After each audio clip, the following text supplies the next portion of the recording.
The Alamo has become a symbol etched into global memory, a last stand wrapped in legend, courage, and myth. But history has a way of hiding its darkest moments behind its most famous ones. And if you stay with this story until the end, you'll see why another tragedy, far less remembered, may have been even more devastating. Only weeks after the Alamo fell, another chapter of the Texas Revolution unfolded, one that involved surrender instead of defiance, execution instead of battle, and silence instead of glory. This is the story of the Goliad Massacre, and by the end of this account, you'll understand why many historians believe it was a tragedy worse than the Alamo. By early 1836, Texas was in open rebellion against Mexico. Tensions had been building for years, quietly at first, then violently, as Anglo-American settlers clashed with the Mexican government over political power, cultural identity, and control of the land. When fighting finally erupted, Mexico's president and commanding general, Antonio López de Santa Anna, moved with speed and brutality. His aim was not only to defeat the rebels, but to make an example of them. Santa Anna believed mercy invited resistance, while fear crushed it. And as you'll soon hear, that belief would cost hundreds of lives. The Texian forces were scattered across the region, poorly trained, undersupplied, and often led by officers with little battlefield experience.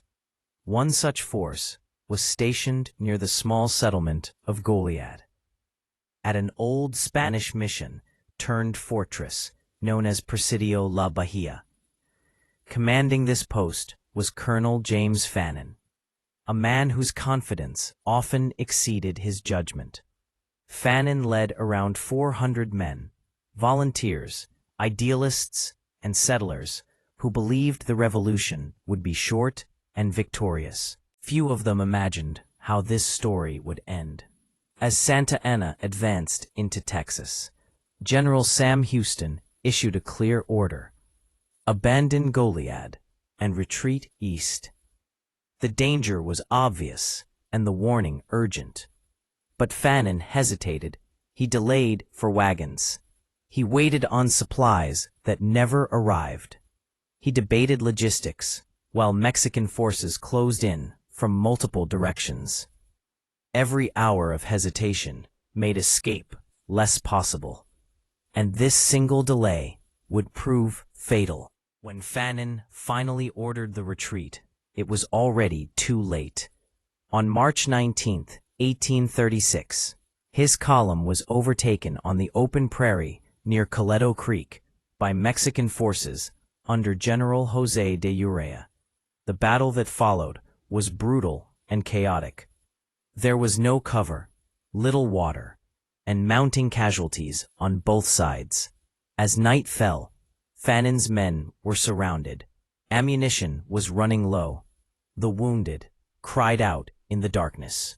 And here, pause for a moment, because this decision would decide everything that followed. Fannin chose to surrender. The terms were never formally written, and that uncertainty would seal the prisoner's fate. Fannin believed his men would be treated as prisoners of war and eventually released or sent back to the United States. Urrea, a professional officer who opposed unnecessary bloodshed, assured Fannin that he would argue for leniency. Trusting those assurances, the Texians laid down their arms. They believed surrender meant survival. They were marched back to Goliad. For nearly a week, the prisoners were held inside and around the Presidio. Conditions were harsh, but not immediately violent. Some Mexican soldiers treated the captives with basic decency. Others showed open resentment. Still, hope remained. The men believed they would live. If you were among them, you would have believed it too. Behind the scenes, Urrea sent repeated letters to Santa Anna, urging mercy. He warned that executing prisoners would inflame resistance and damage Mexico's reputation. He argued that many of these men were settlers, not hardened revolutionaries. But Santa Anna saw the situation differently. From his headquarters, Santa Anna issued a direct and final order. All prisoners at Goliad were to be executed. Under Mexican law at the time, foreign fighters captured in rebellion were classified as pirates, not soldiers. And pirates, by law, were to be put to death. To Santa Anna, this was justice. To history, it would become massacre. The order reached Colonel José Nicolás de la Portilla, the officer commanding at Goliad. He hesitated. He understood Urrea's objections. He understood the moral weight of what he was being asked to do. But Santa Anna outranked all of them. The decision was no longer his. Before dawn on March 27, 1836, Palm Sunday, the prisoners were awakened. They were divided into columns and told they were being marched out of the fort. Some believed they were being relocated. Others sensed something was terribly wrong. Yet they marched anyway, guided by Mexican soldiers with loaded muskets. The silence of that march, broken only by footsteps and whispered prayers. Once they were clear of the fort walls, the order was given. The firing began. Musket volleys tore through the columns. Men fell instantly. Others were wounded and tried to run, only to be hunted down by cavalry. Some begged for mercy in English. Some cried out in Spanish. Some prayed, "If this moment doesn't unsettle you, it should," because this was not a battlefield. It was an execution. Inside the fort, the wounded who had been left behind were not spared. Mexican soldiers entered the hospital and killed them where they lay. Men unable to stand or flee. Colonel Fannin, wounded in the leg and unable to walk, was brought out last. He reportedly asked that his personal belongings be returned to his family, that he not be shot in the face, and that he be given a proper burial. None of his requests were honored. Fannin was shot in the head. His body was burned, along with the others. By the end of that morning, approximately 342 Texian prisoners were dead. Fewer than 30 escaped, some by pretending to be dead, others by sheer chance. A handful of doctors and civilians were spared. One woman, later remembered as the Angel of Goliad, helped survivors flee. But the land itself bore witness. Bodies were left unburied. Smoke from burning corpses drifted across the plains. The message was unmistakable. Surrender would not save you. When news of the massacre spread, it shocked even those hardened by war. The Alamo had been a heroic defeat.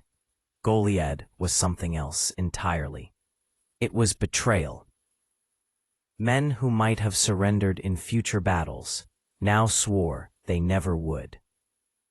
Volunteers flooded into Texas from the United States, driven by outrage rather than adventure. Even Sam Houston understood what Santa Anna had done. Terror could intimidate, but it could also unite. And if you're still listening, you already know what came next. Less than a month later, at the Battle of San Jacinto, Texian forces surprised Santa Anna's army and destroyed it in just 18 minutes. As they charged, they shouted two words that carried the weight of everything you've just heard. Remember Goliad. Santa Anna was captured, humiliated, and forced to sign agreements that led to Texas independence. The massacre meant to end the rebellion, instead ensured its victory. Yet history would remember the Alamo far more vividly. There were no heroic last stands at Goliad, no dramatic walls, no legends polished by time. There were only prisoners, obedience, and gunfire.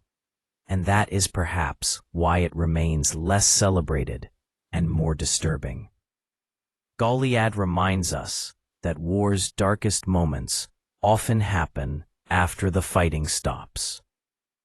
It shows what happens when fear replaces honor, when law is twisted to justify cruelty, and when commands matter more than conscience. The Alamo gave Texas a legend. Goliad gave it a warning. And if this story moved you, unsettled you, or changed how you see the Texas Revolution, then you already understand why remembering Goliad still matters.